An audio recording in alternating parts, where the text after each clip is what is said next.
Hello, my unstoppable friends. I am so excited to have this conversation on the Burn Stress Lose Weight podcast today. It's a conversation I have never had with one of my most amazing clients. This is Dr. Julie Whittington coming to share her story. She's going to talk about her story with Ozempic, being on it, having embarrassment and shame around it, how we coached through it, and even how she made the decision to get off of it and lose a lot of weight. One of the things that I really love doing on this podcast is not just sharing stories of winning client results. I really love telling real stories, stories where professional women have to encounter and navigate sticky situations, real life obstacles, challenges in the workplace and at home and with your kids, and how, as you navigate those real life experiences, how you can still prioritize and hit your weight loss goal, your wellness goal. I don't think it ever has to be either or. One of my biggest missions in the Unstoppable group, which is my intimate 6-month small group coaching program, is to show smart professional women how they can have both. Now, this doesn't mean that it's always easy. It doesn't mean that we're not going to hit sticky moments together and have challenges, but having a coach in your corner and a community, a group like the Unstoppable group, support you and create accountability for you is how we collapse the timeline on you hitting your dream goals. If this is something you want, I want to invite you to join the Unstoppable group. The upcoming cohort is starting soon, and I am opening up the last few spots to you. It is an intimate 6-month small group coaching program that is a combination of live coaching, curriculum, coursework, and mentorship. One of the things that I really love in how this group has been created, and I've really paid a lot of attention to this, is for my clients to experience a personal and customized experience. And that's what Julie's going to be talking about today on the podcast, where one person's coaching journey and their coaching experience is different than somebody else's. Yet at the same time, one of the massive benefits of being in a small group is you get to learn from the experiences, the obstacles, and the coaching of other smart professional women. If you've been eyeing the group for a while, thinking maybe next time, maybe I should wait a little bit, maybe I should lose weight first, I want to encourage you to stop waiting on your weight loss and wellness goals. Deciding to prioritize yourself right now is going to be how you hit your dream goals in 2025. And I don't want you to wait on that. So if you know that this is something you want, head over to www.burnstressloseweight.com/group, and you'll see a button there where you can click. We can talk on a consult call. We'll discuss whether we are a good fit to work together, and you can claim early access now. So even though our group starts next month, you're going to be able to access the whole entire curriculum, all of the call replays, and so much more simply by starting now. Without further ado, let's get into my conversation with Dr. Julie Whittington. Friends, I am so excited to bring on my client. This is Dr. Julie Whittington. She is amazing. We are going to be talking about some topics on this podcast that I have not really talked about before, which I'm so excited that, Julie, you've decided to share your story with us. Come back to the podcast. You've been on the podcast before. Tell us a little bit about you so that people can kind of get to know you, and then we'll just jump in to today's story. I'm 51. I am a physiatrist. I have 2 kids, a 19-year-old son who is in college and a 16-year-old daughter who's a junior in high school. I've been married for almost 25 years. And in terms of this program, I've definitely found success in the program, and I have had some falters, but I'm back now and on a good path. That's kind of, I guess, my quick sum up about who I am. What is a physiatrist? Because I can hear some people be what is that? Tell us a little bit about that. I usually tell non-medical people that I am a rehabilitation physician. So our training is essentially surrounding disability, strokes, amputees, spinal cord injury, traumatic brain injury. I take care of inpatients after events like that. And the side of our field is more musculoskeletal medicine, things like that. Just maybe briefly, if we can just talk a little bit about before you ever came to coaching with Me Unstoppable, what was your experience like just day to day, the life of a busy physician? You have 2 kids, you're kind of trying to navigate all of the things, all of the roles. What was your life like in terms of how you were experiencing your work? I think I've always really enjoyed my work. And I still do, but I also feel like balancing a job that feels like a lot of times things can't wait, where patients need care in the moment or a nurse has a question in the moment, and then simultaneously having kids. They're older now, but when they were younger, I think it just felt like there was not ever a break And it felt like nobody was acknowledging all this amazing hard work I was doing. So I think that was probably a big part of my work, was just realizing why I had certain eating patterns, because I felt like that was my way that I rewarded myself in all of this busyness. And before coaching, I didn't realize any of that. It just was a habit that felt very normal. I'm not saying it's abnormal, but I didn't really understand why it happened. I remember one of the first things that we have been talking, I mean, we've been talking about over the last few months is this tendency. And if anyone's listening and this sounds familiar, you're not alone in this, being a professional working mom who loves what you do. And obviously you care about your kids and your family, especially the coaching that we did with you was this habit to prioritize everyone else first. Let me prioritize the kids and let me set up the family and let me make sure that my patients are taken care of. And then what would inadvertently happen, and this was not purposeful, was your personal needs started to slip lower and lower and lower. And that was what we coached on. So can we talk a little bit about that? What was it that you think led to that? And then how did you start to make a change? I think what led to it is I kind of feel like it's my personality that I really enjoy making people happy. And I think that is true in my work and it's true in my family. And I think I sort of just adopted this almost indignation when people would say, well, what are you doing to take care of yourself? I would just say, I don't have time to do that. And it was almost as if I thought it was ridiculous that someone would ask me that. Like, what time do I have to It's like, take what's care your of myself? self-care protocol? It's kind of annoying when somebody's like, Yes, what do you do? Yeah, yeah. I yes. remember that. Mhm. And I think being challenged to really realize that how I was neglecting myself really snowballed over a period of several months, and how poorly I felt as a result. I think that part of it made it feel really worth trying to figure out what I need for me to take care of myself, which then obviously allows me to do better at work and at home. But the coaching that you did around putting my own needs was really important for me, because I had never taken, truly, it just sounds so silly, but I had never really taken the time to define exactly what I need for me. I was always worried about what everybody else needed. And I felt very prideful in it because I do it well, but then I wasn't doing it so well for myself. We've talked about this in a few different ways. One is this idea of self-care is like maybe that's a mani-pedi or like a monthly massage or a bubble bath. And I think that that's the part that feels a little ridiculous. Yeah. Almost like what kind of self-care activity are we talking about? Like lighting a candle and meditating? Is that self-care? And I think what we were able to do in our work together was to dive a little bit deeper on what self-care actually means and what it actually feels like for you. So focusing on yourself first, it does help to trickle into how you show up as a mom, how you show up in the workplace. What do you think? Right. Yeah. I think that's exactly how that felt. I almost felt like they were just an annoying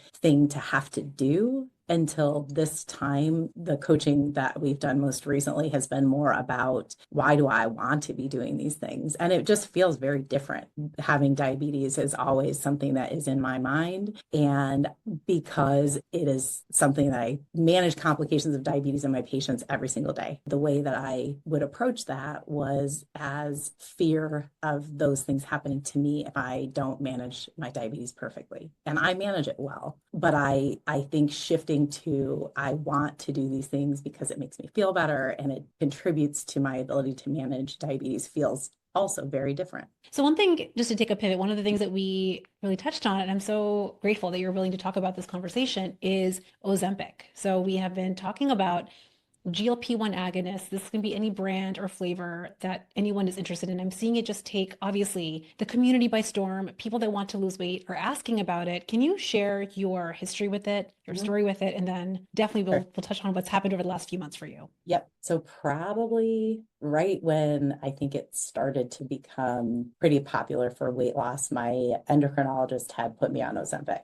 And I don't think I really realized all of the media around it initially, but as that became more focal, I felt almost like I didn't want people to know that I was on it. And so I was on it for probably a year and a half. And it was during a period of time where I was losing weight with coaching in addition. And I really didn't tell anybody about it. I had side effects from it and wasn't very consistent because it was hard to get it from the pharmacy, just wouldn't have it in stock. So if I couldn't get it filled, I would take a couple of weeks off.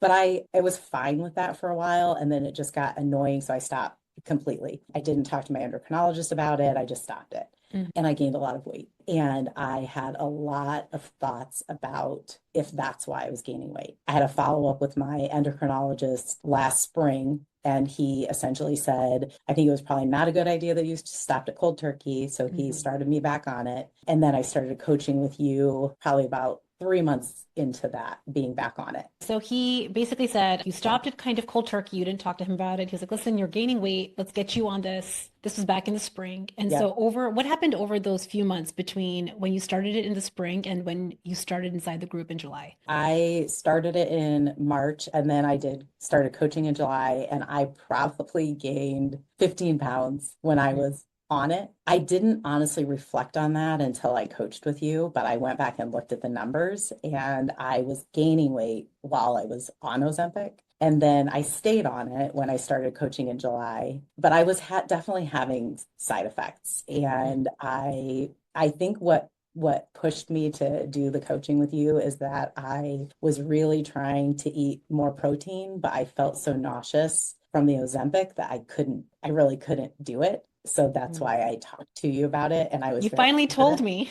right. And actually, I think this is so important. This is so important. I'm so glad we're talking about this candidly because I know that so many women will consider it or be on it and they'll want to hide it, or they'll think that it's the quote unquote easy way out, or they're cheating with weight loss. And we talked about this really candidly in a coaching call where I coached you on this. This was the first time that you revealed in the small group, like, hey, Priyanka, I never told this to you, Yeah. but by the way, I'm on the Ozempic. And what was the coaching? I'm just curious, like, how did it land for you? What was the coaching that you heard in that moment? And I'm curious kind of what role that played for you. My overall takeaway was that I could use that based on my decision, and that if it is a tool for weight loss that I'm comfortable using, that my work really is around shame about that. That's what I took away. I also took away that I had made a lot of assumptions about my weight loss and the connection to being on Ozempic. And they really were assumptions, because when I went back and looked, I was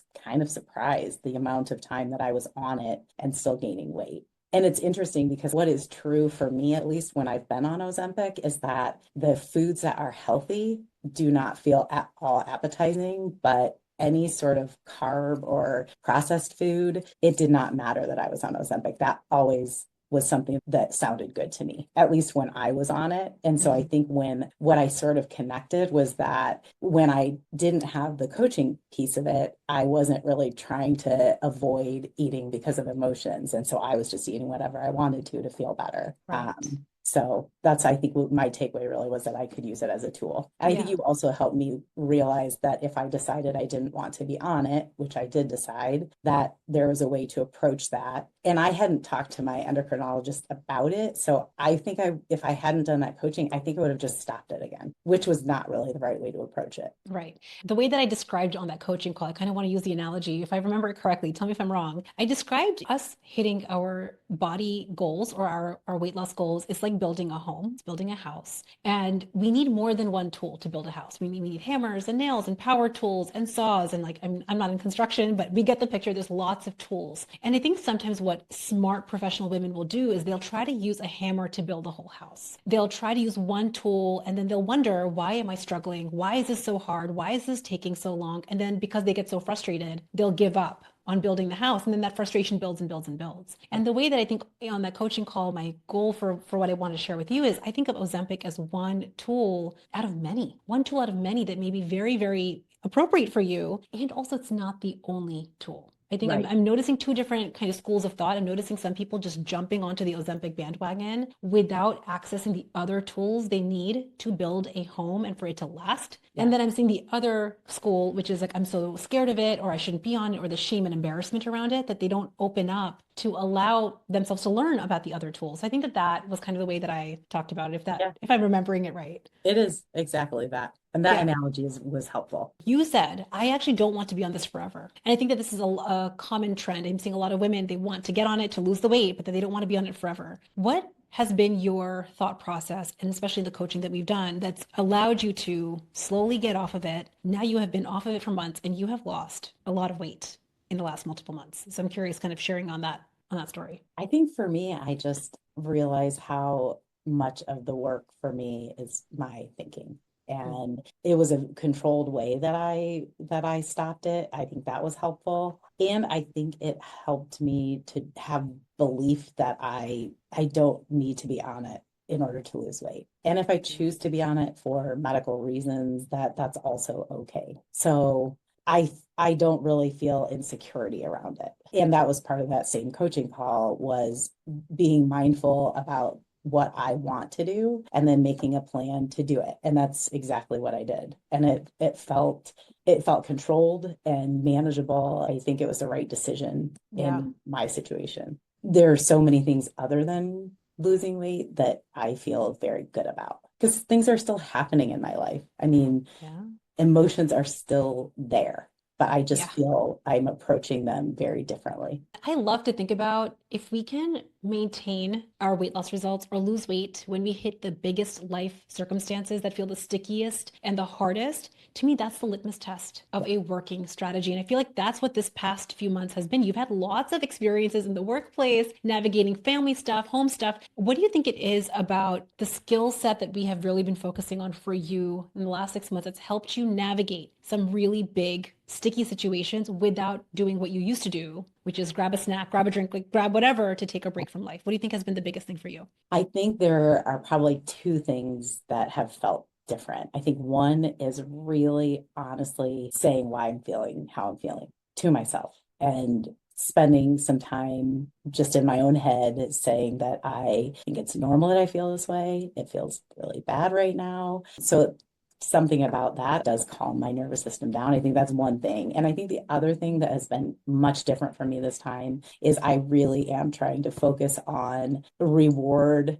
for myself in the things that I'm doing and in taking care of myself. Filling those areas makes me feel more resilient. When things do come up, I don't feel so defeated or overwhelmed, or it's just one more thing I can't handle, because I think I'm taking time to make sure that I'm taking care of myself on a daily basis.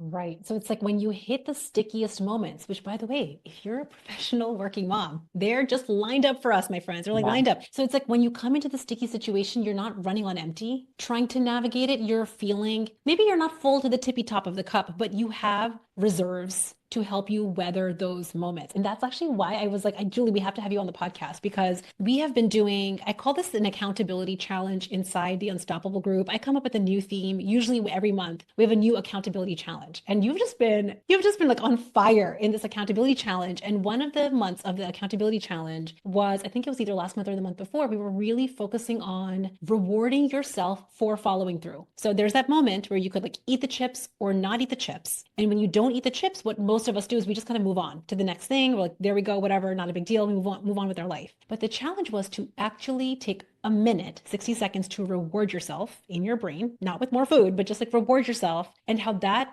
activates neuroplasticity in your brain. It starts to rewire your brain for new habits, and it starts to create so many results. So tell us about the accountability challenge, the impact for you, and how reward has really been helping you rewire some of these habits. I have been trying to move more. And so my challenge for myself was activity and to get a certain number of steps per day. And I think what I really took away from it was, first of all, I liked how I physically felt. And I don't think I would have really taken the time to observe that prior to this challenge. But it really did make me think about it, that I was getting stronger and my endurance was better, and things that I would have normally, the focus of my brain would have been, I can't believe this is hard. That's how I would have approached myself, in a way where I disparaged where I was in time. But the framework of this made me look for the positive. And that was really, really meaningful. And it did stick. Like, it was during the fall when the leaves were changing. And so I had so many enjoyable walks outside that I don't think I would have taken otherwise. But I realized how much I love being outside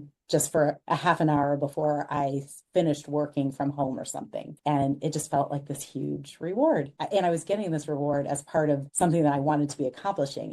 It's just crazy. You know why it's crazy? It's because it's like, wait a second, how is it possible that I'm doing a habit that feels physically good? Right. It's getting me to my goal and I'm getting the break that I've been wanting, like that pleasure. It's a clean Yeah. pleasure, the way that we call it, clean pleasure, no regret. Win wins. And I think that it's so, I really wanted to highlight this as a concept. I feel like I share it on the podcast and people have probably heard me say it, but hearing somebody else describe their experience of it, because I take you through a step-by-step process on how to do this, on how to really practice a mindfulness in following through. You know that moment that you're like, I deserve a break? You do deserve a break, but like, what if it wasn't always food and alcohol or scrolling? And it was like this stuff. Yeah. I mean, I remember you talking at one point, it was either on the podcast or in coaching about skincare as a Oh yeah, reward. that wasn't a coaching call. But I really, Yeah. in the moment, it didn't really seem like it was that relevant to me. And then when I was doing the challenge, it was like I was looking for all these great things in my life. And there are a lot of them, things that I think I just take for granted. And it really, I think, just shifted the way my mind was working, where I would just like love putting on comfortable pajamas, where that just is not something I would have ever taken the time to appreciate as something nice. But I think it just made me feel very different in the process. I've been talking so much about hormones and cortisol and of course insulin, leptin, and estrogen, but specifically in this case, we're talking about like certain mindfulness practices that can literally lower your stress levels physiologically. This is like science. And I think what is fascinating, what you're describing is we are going throughout our day, I would say most of the time on autopilot. When you like show up at work, you don't even know how you got there. You just drove there. Like, how did I even get here? Your mind is somewhere else. Yeah. You might be on the massage table, getting a massage, and you're thinking about your email inbox or your labs that you have to sign off on, or like the kid, you know, the worry with your kid. What we were taught with kind of this practice, and this is a skill that is a learnable skill that I want in the hands of every single professional woman, is actually taking small moments. It's not even a lot of time. 60 seconds, right? Here and there, of actually knowing how to stop and slow down and be present rewires our brain. This month's challenge is the one about play. I love this month's challenge. I love it. This is a good month. It's so good because it's then creating a situation where I am looking for something to do for myself that is fun or play after dinner when I normally am looking for a reward in another way. And I love sending cards, and that is something that I don't make time to do it. This challenge, I think I've sent like 4 cards just to friends or family, and it brings me joy when I'm writing it. It brings me joy when they get the card. It's just something that feels like such a good addition to my life in just trying to look for something joyful for myself every day. And it doesn't take that much more time. No. And it's like actually feeling this desire for play. Yeah. Right. So this month's challenge, I think the reason that I really wanted to focus on play is because the holiday season is full of these like parties and celebrations, and play is a big piece of cultural and religious celebration. But oftentimes it's always associated with overeating and over drinking. So you end up on January 1st, 5 pounds up on the scale, 10 pounds up on the scale, when all you wanted was to have fun. Right. So the whole intention of this challenge was like, how are we going to teach our brains that actually we can have so much fun and also hit a goal by like starting January 1st with a head start? Right. It feels exciting because you're doing something fun for yourself. Yeah. So yeah, I love it. Okay. So when you think about, because there's an accountability piece to this, right? There's a small group. You have shared what your thing is going to be at the start of the month. And now we're kind of tracking, not really, I don't like track you, but I'm kind of, my eyes are on you, right? Like we know what's happening. You're getting feedback on every single thing that you post. What do you think it is about having accountability that has also helped you create some of these new habits and helped you break some of the bad habits that you've been wanting to break? I think it's a secure place. So that's not really what you asked me, but the whole Ozempic conversation was with people I don't know. And if I'm worried about judgment and felt safe to talk about that in that context, I think that's pretty amazing. And I feel like everybody on that call was very supportive in their messages to me. And then I think that like these recent challenges, it gives me ideas, and I also get excited to see what everybody else is doing. It just feels very supportive and like you're not going through it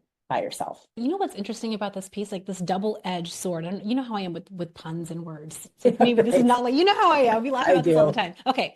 So there's on the one hand, I think a lot of professional women really hold it like a badge of honor.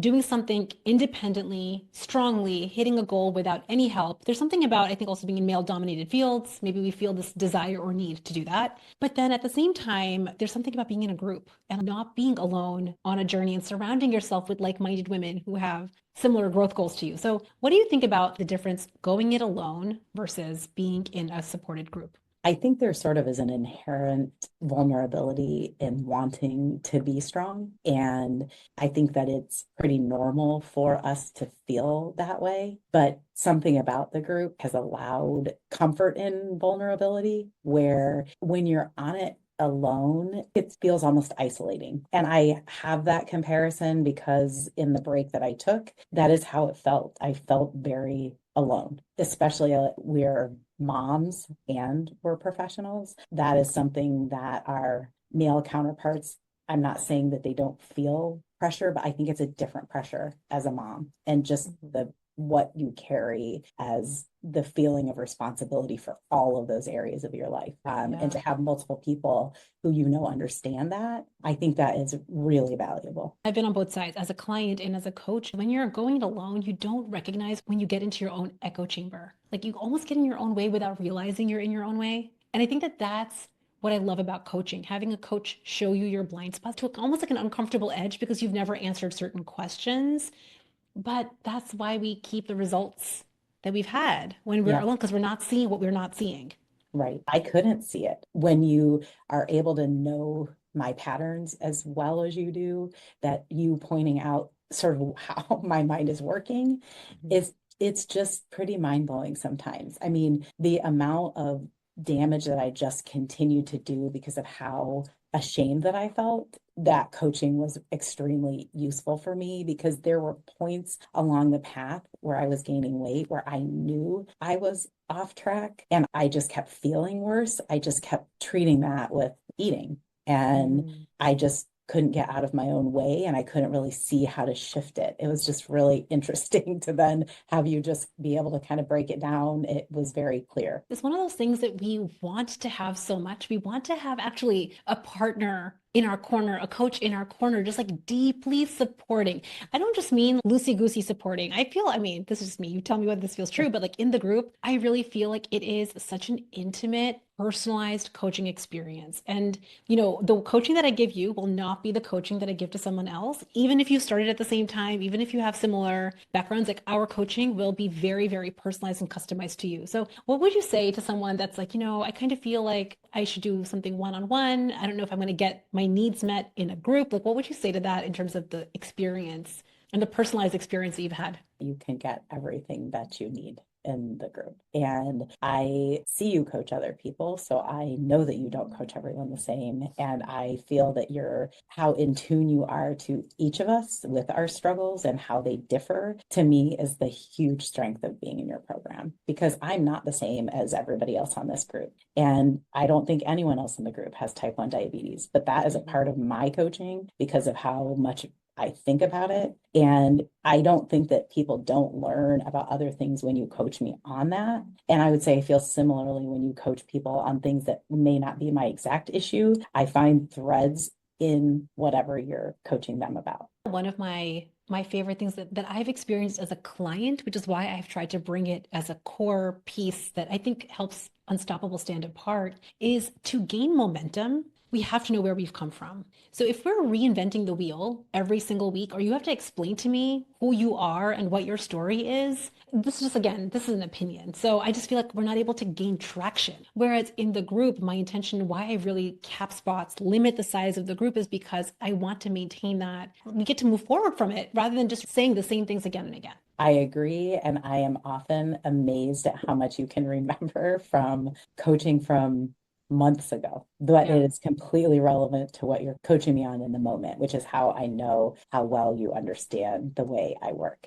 And that's the part that feels so personalized for each of us. This is a serious investment. Somebody might first of all say, what is coaching? Because I could just call my best friend. She's a fitness person. She can just tell me what to do, or I can create my little accountability group with like, some of my peers, what's the difference between that and my friend group or that and therapy? Like, how would you explain to them what coaching has been for you? I would speak to coaching with you because I don't think that every coach is made the same. But in my coaching with you, I have felt that your ability to support the journey and identify where I am getting in my own way allows me to progress forward and keep momentum going in the right direction. And I think differing therapy for anxiety or depression, I would not say that you take that on as a role. There have been things we've coached on maybe around anxiety if there are anxiety provoking situations, but I see therapy as a different role.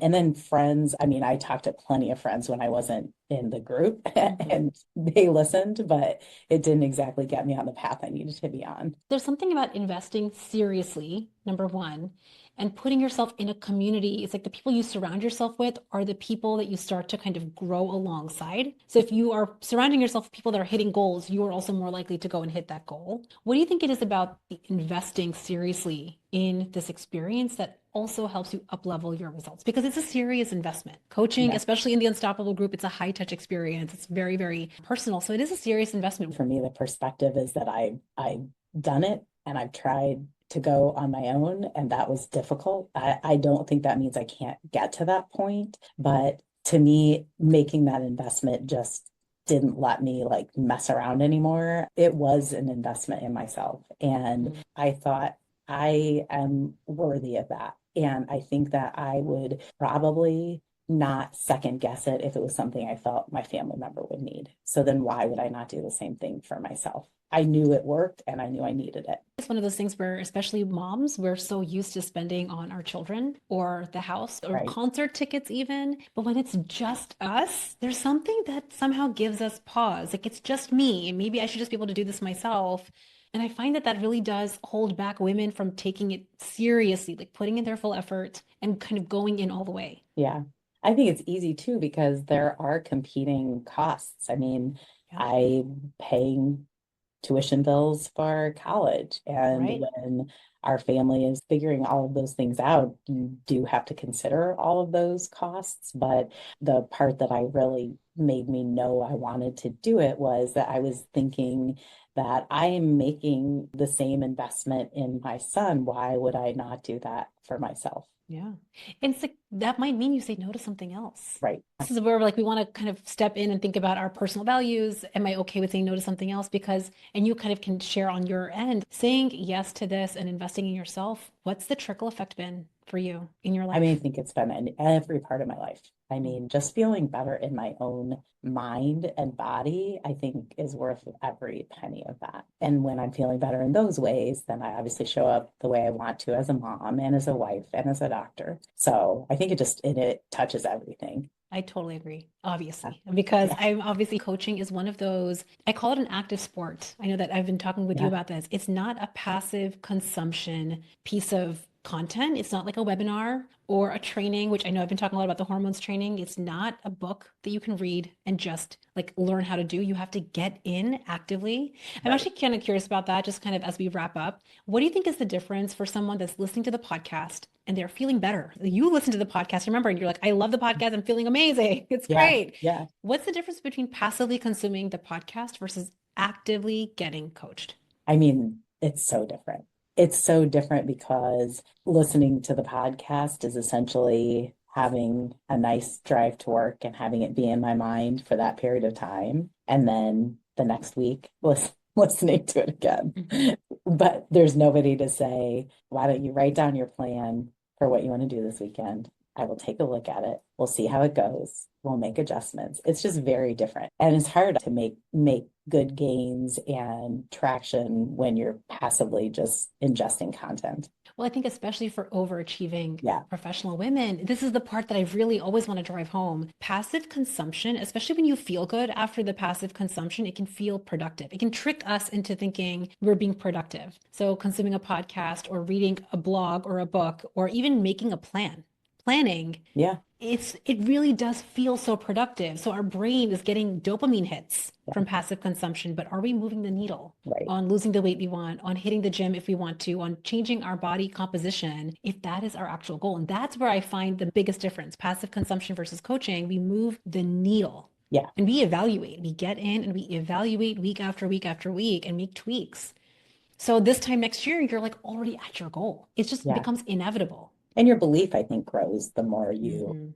you're doing things versus just listening to things. Yeah. Yeah, I love it. Oh, Julie, this has been so good. I'm so glad you agreed to come on, and especially to I really just am thankful because I know that having a candid conversation like this, especially talking on some of the more vulnerable topics like Sure. Ozempic, can be sensitive. So I appreciate you coming on. I No think you are problem. amazing, I'm on curious if fire. people have questions because I have not publicly like told a ton of people about Ozempic, but now they can ask Now if they they're can curious. ask. And listen, if anyone listening to this has a question on any of the topics we're talking about, you can DM me on Instagram. It's really me responding to you. Burn stress, lose weight over on Instagram. Send us an email, info@theunstoppablemombrain.com, or decide to join the upcoming cohort of the Unstoppable group. It is seriously one of my most favorite things ever.